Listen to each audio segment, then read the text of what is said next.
I never imagined the night before my wedding would end with me crumpled on the floor, clutching my arm as a searing pain tore through me while my father stood over me and said, "You started it." The sound came first, like dry wood snapping under a boot, sharp and final, followed by a white-hot shock that stole the air from my lungs. I had been in my bedroom at my apartment, the lace of my wedding dress catching the soft light near the window, checking the final list for tomorrow when Vanessa barged in without knocking. Her hair was perfect makeup, flawless, but her eyes were the same cold, hungry ones I had known my whole life. The eyes that looked at me not like a sister, but a rival to be crushed. She demanded I rearrange the reception seating so she could sit next to Dad at the head table, pushing Daniel's parents aside. I told her no. The air between us tightened. She called me selfish, ungrateful, a burden, each word spat like poison. Then she closed the space between us, the scent of her perfume, too sweet and heavy, and with both hands she slammed me sideways into the solid oak dresser. The corner caught my upper arm with brutal precision. The crack was instant sickening, and then the pain roared in deep and primal, radiating down to my fingertips. I screamed, but it came out as more of a gasp, my body folding over itself as I tried to cradle my arm. She stood above me, lips curling into a smile I will never forget, the kind that said she had won. That's when Dad appeared in the doorway. For a heartbeat, I believed he had heard the break and come to help me. But before I could speak, Vanessa's voice slid into the space like oil. She came at me first. Dad's eyes moved to me not in concern, but in judgment. "You started it," he said flatly, his tone the same as if he were telling me to take out the trash. My mouth opened and closed, the words trapped behind the raw ache in my chest. He turned away, muttering about not wanting drama before the big day, and walked out, leaving me on the floor. Vanessa followed, glancing back with that victorious smirk. The wedding dress swayed slightly in the corner, untouched, its ivory folds glowing like it belonged to someone else entirely. My arm throbbed in time with my heartbeat, but the sharper pain came from the truth settling in my bones. This was never about fairness or love. It was about control, and she had it. But tomorrow, in front of every single person they cared about, I was going to take it back. They thought this was the end of the fight. It was only the start. I grew up in what everyone thought was a picture-perfect middle-class home in a quiet Pennsylvania suburb, the kind of place where the lawns were neatly trimmed, and every spring my mother planted bright tulips along the white picket fence where neighbors waved from their porches, and we looked like the family in a greeting card. From the outside, it seemed idyllic, but inside the walls, it was a different story. My father, Richard, was a tall man with a deep voice and an air of authority that made people respect him instantly, and when I was little, I adored him, hanging on every word, when he taught me how to ride my bike in the driveway or helped me glue together my first school science project. My mother, Eleanor, was the warmth in the house, with a gentle smile and an endless patience that could calm even the worst storms between me and my older sister, Vanessa. Vanessa was 3 years ahead of me in school, taller, athletic, loud in a way that drew people in, and she thrived on the attention she got for her soccer trophies and her social life. I was quieter, more drawn to books and painting, and though Mom celebrated both of us equally, I could feel Vanessa bristle when Dad praised my grades or admired a sketch I had done. When I was 12, everything shifted. Mom started feeling tired all the time, and before I could understand what was happening, she was in and out of the hospital, the words "Stage 4 pancreatic cancer" hanging over us like a shadow. She was gone within 6 months, and her absence was a wound that never closed. After the funeral, Dad threw himself into work, often not coming home until late at night, and into that vacuum, Vanessa stepped, declaring herself the new woman of the house. At first, I thought it was her way of coping, but it quickly became clear she liked the control. She decided when we ate dinner what we watched on TV, and even how and when I could speak to Dad. If I asked when he would be home, she would snap that he had important clients to see and that I needed to stop being needy. I was told over and over that we needed to be strong for him, and somehow that strength always meant me staying silent while she made decisions. Dad seemed grateful for her taking charge, and in time, their bond grew tighter, while mine with him thinned to almost nothing. She knew exactly how to feed him selective information to keep me in the background, telling him I had said I didn't care if he came to my concerts, or that I preferred he skip my award ceremonies so I wouldn't be nervous. It worked. I remember sitting alone in a school auditorium holding a certificate for an art scholarship, while other kids were hugged by their proud parents reading a text from him saying, "Congratulations," and that he had an important dinner. By high school, I had learned that anything I told Dad could be twisted before it reached him, so I said less and less. Vanessa took over birthdays and holidays, always making sure she was the center of attention, and she perfected the art of the quiet dig in front of others, the little comment about me being dramatic or self-absorbed that he would chuckle at like it was harmless. I counted the days until graduation, desperate for the moment I could leave. College was my escape plan, and when I earned a scholarship in Philadelphia, I grabbed the chance moving into a small dorm and feeling for the first time in years like I could breathe. But distance didn't erase the years of conditioning. Every holiday visit came with the same power dynamic, and every phone call from Dad felt like a polite formality rather than a connection. Looking back, the seeds of what happened before my wedding were planted long before the engagement in those years, when my voice was muted and Vanessa learned that control was her birthright and that Dad would always, always believe her first. By the time I reached my junior year of high school, the tension between us had hardened into something that felt permanent and exhausting, a constant low-level hostility that would flare into outright conflict when I least expected it. Vanessa had perfected her manipulation skills by then, always couching her digs in just enough humor or false concern to make Dad think I was overreacting. She would wander into my room under the pretense of borrowing something and casually remark that Dad thought I was spending too much time with friends and not enough on schoolwork, even though my grades were flawless. She would tell him I had been rude to a teacher or that I had wasted money on art supplies for silly projects, omitting the fact that those supplies were for competitions or school exhibitions I had worked hard to be part of. The most painful moments came when her sabotage robbed me of milestones I had dreamed of sharing with Dad. My sophomore year, I was nominated for a prestigious statewide art scholarship, and the award ceremony was something I had reminded him about for weeks. The night before, I overheard her on the phone telling him that I didn't want to make a big deal about it and that having him there might make me too nervous to enjoy it. The next evening, I stood alone in a room full of proud families clutching my certificate while he sat in some restaurant across town with a client completely unaware of how much that empty chair beside me hurt. When I confronted her afterward, she smirked and said I always needed the spotlight and that it was pathetic. Dad's absence at that ceremony was the moment something inside me shifted. I stopped expecting him to show up for anything because when it came down to choosing between me and Vanessa's version of events, he always picked her. She knew it too, and she escalated in ways that made home life unbearable. She would arrange family gatherings on days she knew I had other commitments, then tell everyone I had skipped out by choice. She would whisper to relatives that I was distant, ungrateful, maybe even a little unstable. The worst part was that she said these things with a smile, weaving them into conversation so smoothly that people believed her without question. By my senior year, the only thing keeping me sane was the countdown to leaving for college. I applied to schools as far from home as possible within the state, and when I got my acceptance to a program in Philadelphia, I barely looked back. But distance didn't stop her from trying to pull strings. She would call with updates on Dad, each one laced with subtle guilt trips about how I wasn't around enough, how he was lonely without me, how she was the one holding everything together.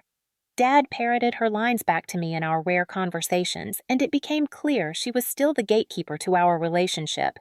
Every time I tried to make plans to see him, she had some reason why it couldn't work. She was an expert at making her interference look like concern, framing it as protecting him from stress or inconvenience. Over the years, those small manipulations piled up, eroding what little trust remained between me and my father. She wanted me to be the distant one, the absent one, the daughter who didn't care, because that made her look better by comparison. And I let her because fighting was exhausting and winning seemed impossible. The result was a brittle, polite relationship with Dad that had no depth or warmth, just the occasional text or holiday phone call. By the time Daniel proposed, the emotional gap between us was so wide I wasn't sure it could ever be bridged, but a part of me still wanted him there for my wedding, still wanted that moment of walking down the aisle together. It was a hope I should have known she would try to crush, because for Vanessa, my happiness was just another opportunity for her to assert control. College was my first real taste of freedom, a life beyond the walls where every word could be twisted and every action judged through Vanessa's lens, and I clung to it like oxygen. Philadelphia was far enough from our hometown to make unannounced visits unlikely, and the scholarship I earned covered enough expenses that I didn't have to ask Dad for help very often, which meant fewer opportunities for Vanessa to meddle. I threw myself into my marketing courses, stayed up late in the library, and made friends who knew me for who I was, not the version of me my sister had fabricated. The distance made me realize just how much I had been living in reaction to her. In high school, I had been quiet to avoid giving her ammunition, careful with my words, to keep her from twisting them. But here, I could laugh freely, share my ideas without second-guessing how they might be used against me. During my sophomore year, I met Daniel in the most ordinary way possible. We were both waiting for a lecture to start, and he asked if he could borrow my notes from the previous week. His easy smile and steady presence drew me in, and soon, coffee meetups turned into dinners, study sessions turned into long walks through the city. Daniel came from a warm and grounded family, the kind where arguments ended with hugs and birthdays were marked by laughter instead of tension. His mother, Julia, was a high school art teacher who appreciated my creativity immediately. His father, Mark, ran a small construction company and treated me like I had been part of their family forever. And then there was Jack Daniel's uncle on his mother's side, a retired journalist with a sharp wit and a gentle way of listening that made you feel like the only person in the room. Jack had never married and had no children of his own, but he was deeply involved in Daniel's life, attending his school plays graduations and every important moment. Over time, he became that for me too, showing up to my senior portfolio exhibition, sending encouraging emails during finals, even helping me prep for job interviews. The contrast between how Jack listened with genuine interest and how Dad offered perfunctory replies during our rare phone calls was stark. After graduation, Daniel and I found jobs in the city, rented a small apartment, and started building a life together. I was promoted within 2 years at my firm, leading campaigns for major clients, and Daniel moved up quickly in his engineering consultancy. We had friends' routines and a sense of stability that felt almost foreign after my childhood.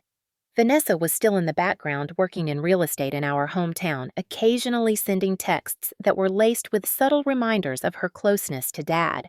She rarely missed a chance to imply that I should be grateful she was looking after him as if I had abdicated some duty. My relationship with Dad was cordial but shallow, a series of check-ins that never scratched below the surface, and part of me had accepted that it would stay that way.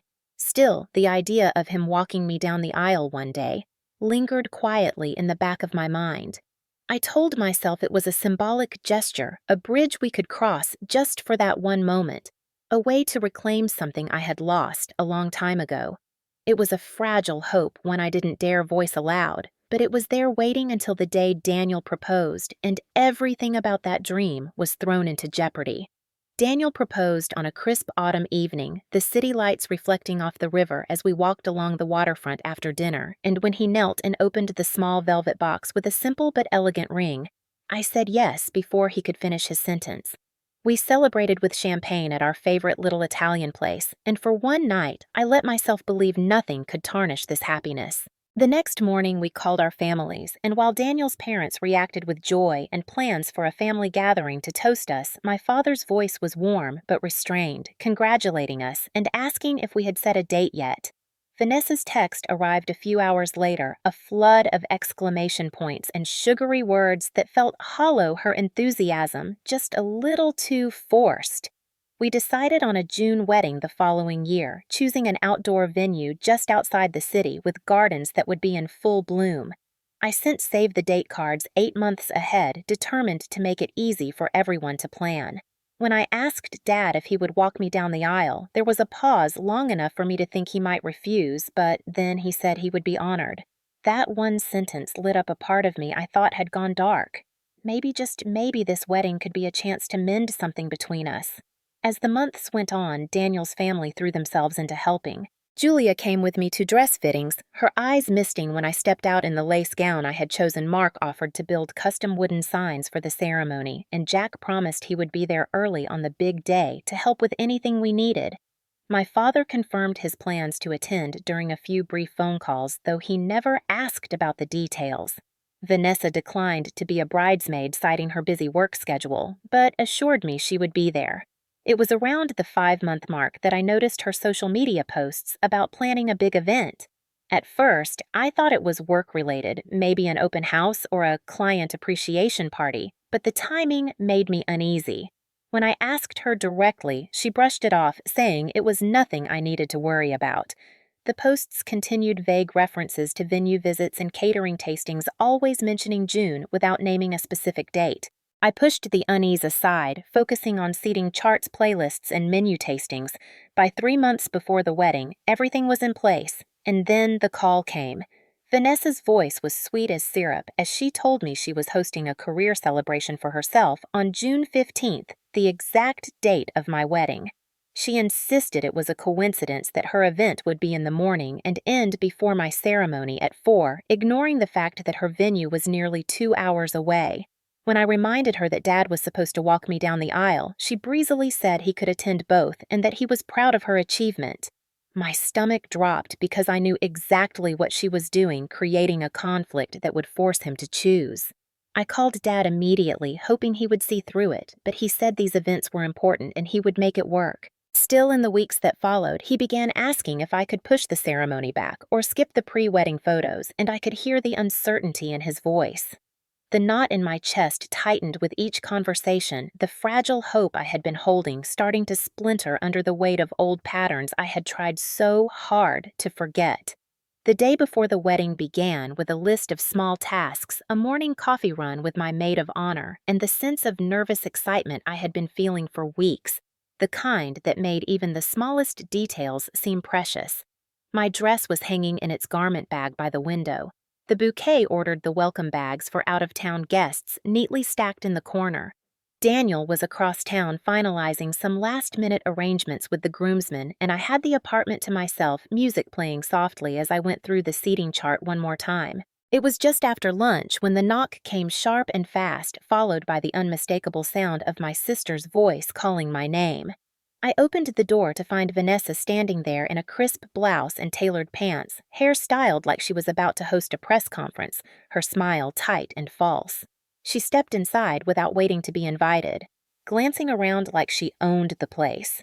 I asked her what she wanted, and she said we needed to talk about the seating at the reception. She insisted that she be moved to the head table next to Dad, pushing Daniel's parents to a side table. I told her that was impossible, that the arrangement had been set for months, and that it was my wedding, not hers. Her eyes narrowed and she accused me of trying to embarrass her in front of the family. The argument escalated quickly, her voice getting sharper, her words turning into insults about how I had always been selfish, how I didn't appreciate all she had done for Dad. I tried to shut it down, telling her I didn't have time for this, but she moved closer, the sugary perfume she always wore filling the air between us, and there was a hardness in her eyes that made my pulse quicken. Before I could step back, she shoved me with both hands toward the dresser. The corner of the solid oak caught my upper arm with such force that a sharp, loud crack split the air, followed instantly by a wave of pain so intense it stole my breath. It felt like fire racing down my arm, my fingers going numb even as I tried to cradle the limb against my body. I gasped and stumbled, dropping to my knees, my vision blurring. Vanessa didn't reach for me or show any sign of regret. She stood over me, her lips curling into a slow smirk like she had finally claimed some long-awaited victory. That's when Dad appeared in the doorway, drawn by the noise. Relief flared for a moment. Maybe he had heard the break. Maybe he would finally see her for what she was. But before I could speak, Vanessa's voice slid into the space between us like a knife. She came at me first. My father's eyes went from her to me, and I waited for him to ask if I was hurt to help me up to do something. Instead, his face hardened, his voice flat. "You started it." The words hit harder than the dresser had. I tried to speak, to tell him what really happened, but the disbelief in his eyes told me he wouldn't listen. He muttered about not wanting drama before the big day and turned away, leaving me on the floor. Vanessa followed him out, glancing back with that victorious expression that made my stomach turn. The apartment was suddenly too quiet except for my ragged breathing and the pounding in my head. My gaze shifted to the wedding dress hanging by the window, its ivory folds glowing in the soft light, and for a moment it felt like it belonged to someone else, someone untouched by this mess. My arm throbbed in rhythm with my heartbeat, but under the pain, something colder began to take shape, a resolve I hadn't felt in years. They thought this would be the end of it, that I would swallow the hurt and carry on like always. But tomorrow, in front of everyone, I would make sure the truth came out, and this time there would be no mistaking who I really was and what they had done. That night, I barely slept lying on the couch with my arm immobilized in a makeshift sling I had fashioned from one of Daniel's shirts, the pain radiating from shoulder to wrist with every tiny movement.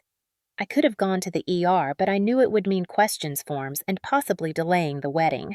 More than that, I didn't want to give Vanessa the satisfaction of thinking she had ruined the day. Daniel had called several times that evening concerned after I told him I'd tripped and hurt my arm. I hated lying to him, but I wanted to tell him everything in person, not over the phone. By morning, the decision had solidified in my mind like concrete. I wasn't going to let Vanessa dictate the narrative. If she wanted to play the part of the perfect sister in front of our extended family and Daniel's relatives, I would make sure her mask cracked in the most public way possible. I called Jack first, knowing he was both sharp and discreet. He listened without interruption as I told him exactly what happened the way she pushed me. The sound my arm made Dad's words hanging in the air like a verdict.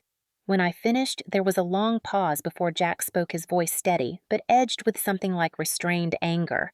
"You're not going to handle this alone." He asked me to send him a photo of my arm. I hesitated but complied, angling my phone to capture the swelling and the faint outline of bruising starting to surface. Within minutes, he called back saying he'd already spoken to a friend who was a retired orthopedic surgeon. The friend confirmed from the photo that it looked like a fracture and urged me to get it x-rayed immediately. Jack then outlined his idea. I would go to the hospital that morning, get the x-ray and a medical report, then quietly hand copies to two key people at the reception, the officiant and Daniel's mother before the ceremony. His reasoning was simple: if Vanessa tried to provoke me or play innocent, there would be official proof of what happened. More than that, if Dad tried to brush it off, the documentation would speak louder than any denial. The thought of sitting in a sterile waiting room hours before my wedding made my stomach twist, but I agreed. Jack picked me up at 8 a.m., drove me to the hospital, and stayed with me through the whole process. The x-ray technician confirmed the fracture, and the doctor, sympathetic after hearing I was supposed to be walking down the aisle that afternoon, stabilized my arm in a sleek black brace that could be hidden under my dress. He handed me the report and images in a sealed envelope, and Jack slipped them into the inside pocket of his jacket. As he drove me back to the apartment, he said quietly, "If she wants to humiliate you today, she's going to trip over her own lies." By the time I stepped into my dress hair, pinned makeup flawless, the pain in my arm had dulled into a constant throb, but the clarity in my mind was sharper than ever. I wasn't going to start a fight. I was going to finish one, and I would do it without raising my voice. The plan wasn't about revenge for the sake of satisfaction. It was about finally tipping the balance so they couldn't rewrite what happened, not this time.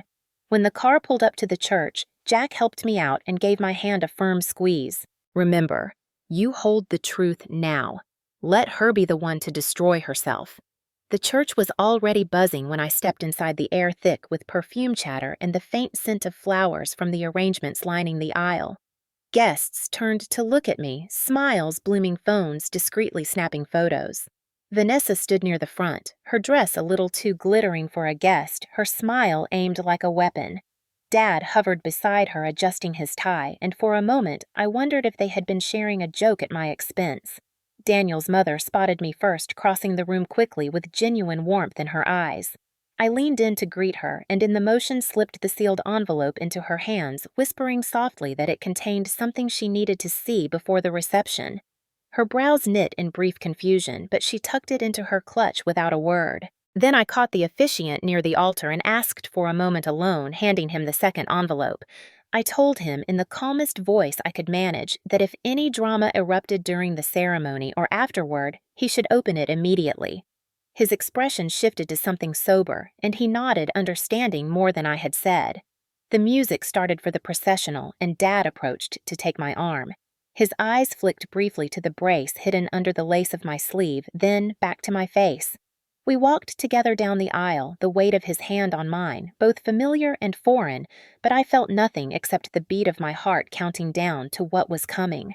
The vows passed in a haze of candlelight and Daniel's steady voice, and then we were walking back up the aisle as husband and wife, the applause ringing in my ears.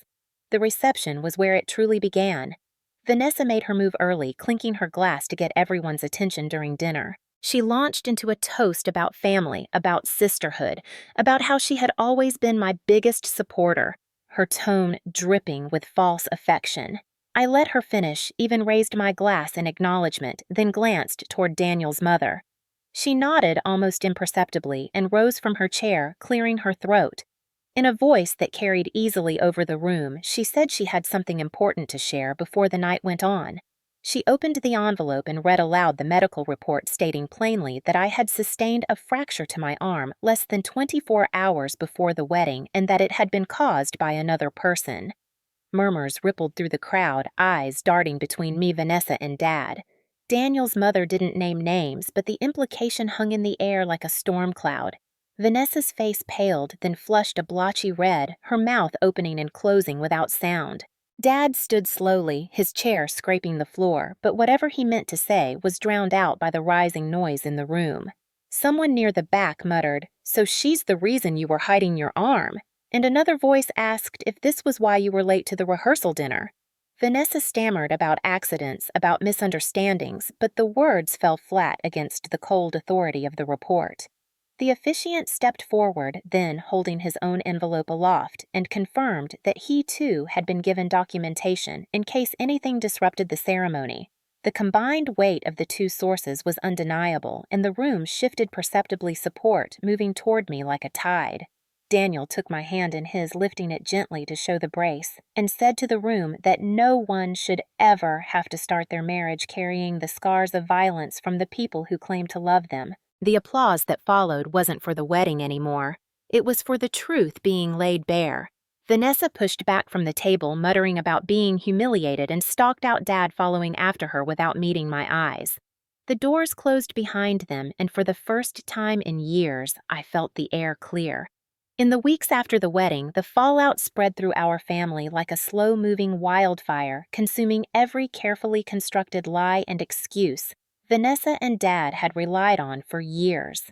Relatives who had once turned a blind eye to their behavior began calling me directly, some to apologize for never believing me, others to quietly distance themselves from Vanessa and Dad now that the truth had been made public.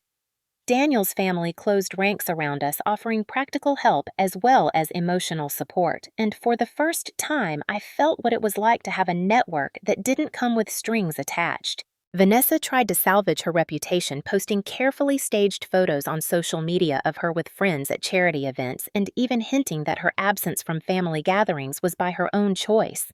But the comments told another story, with people asking pointed questions about the wedding incident, about the medical report, about why Dad had defended her so fiercely if there was nothing to hide. Dad, for his part, seemed to retreat into a sullen silence.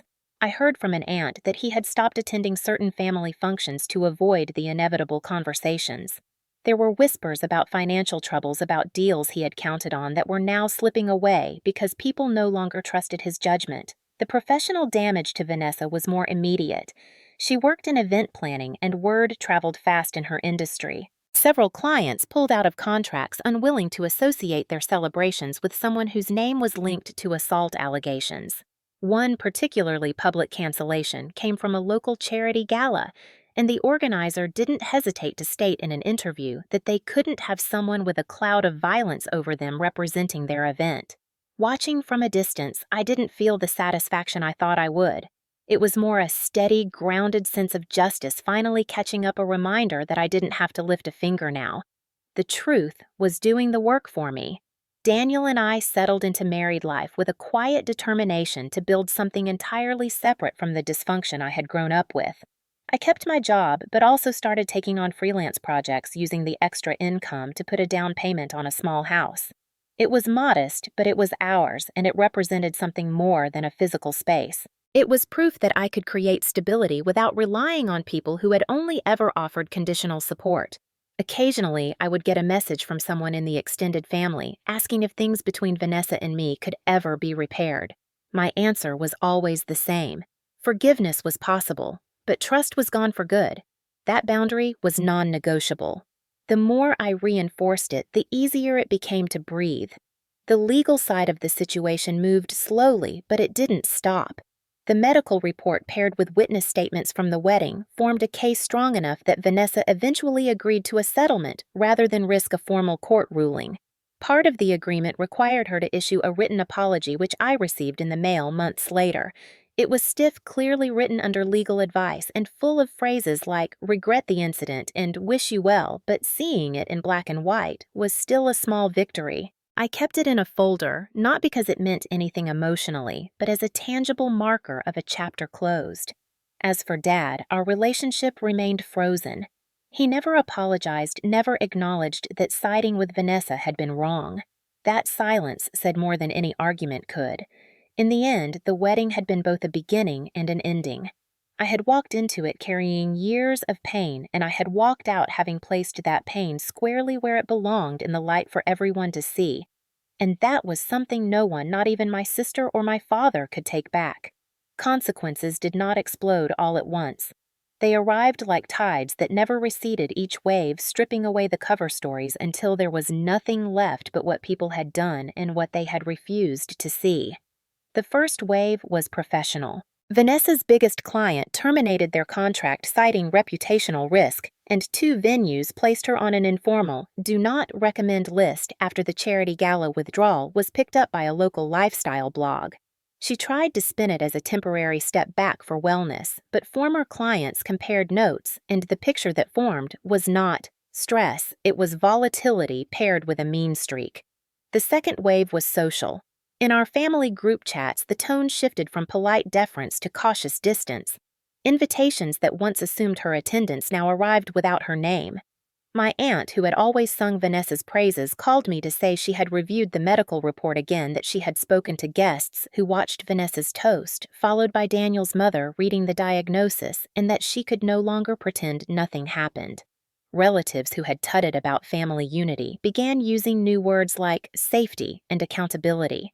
The third wave landed at Dad's feet. Men he golfed with the ones who prided themselves on being straight shooters asked bluntly at the clubhouse why he had walked out after the toast and why he had dismissed me at the apartment instead of taking me to the hospital.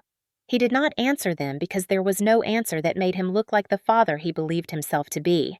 His silence grew heavier in the spaces where he once projected authority.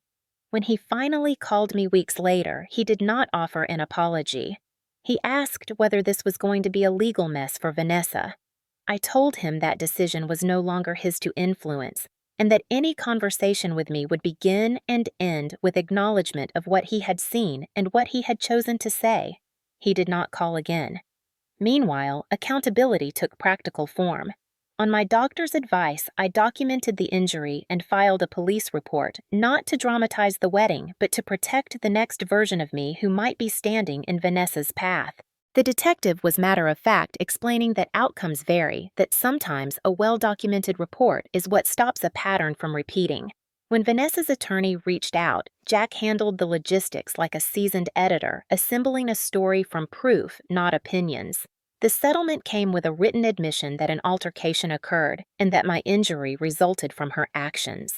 It was not an admission of every cruel sentence she had spoken or every lie she had told, but it was a line no one could erase. In the church community where Dad liked to be seen, the pastor who had blessed our ceremony asked to visit our new home. He sat at our kitchen table, looked at the brace I still wore during certain tasks, and said something clear and simple. A father's job is to protect, and when he fails, the wound belongs to more than one generation. He did not press me to reconcile. He pressed the weight of truth into the room and left it there on purpose. Consequences also meant choices that looked small on paper and felt monumental in practice.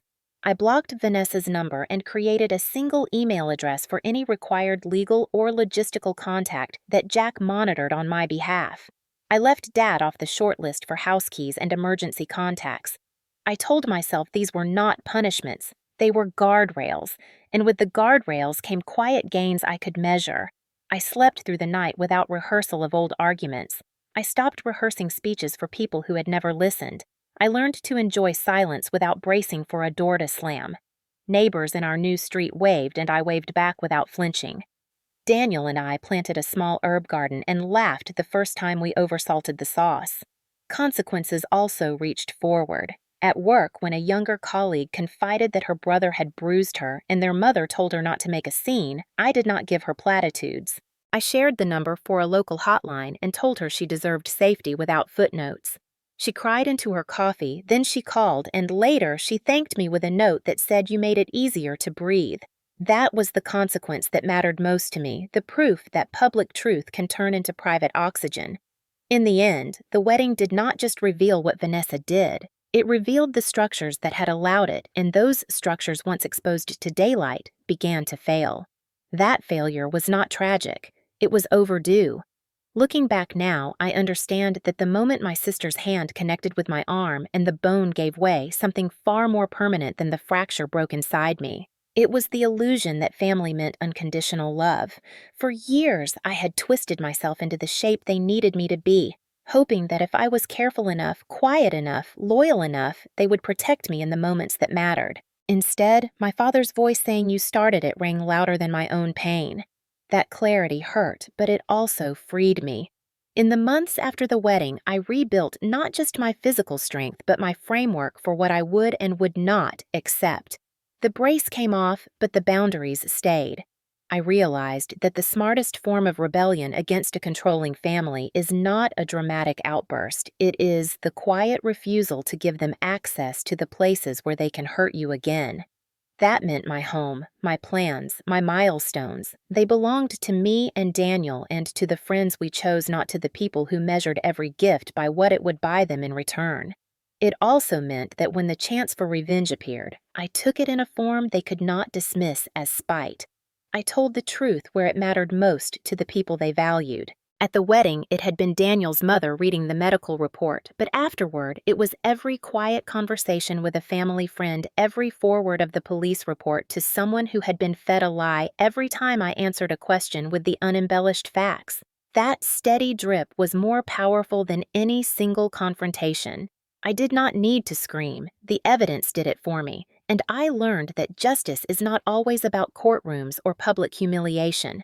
Sometimes it is about ensuring the next time your sister tries to harm someone, the audience already knows who she is.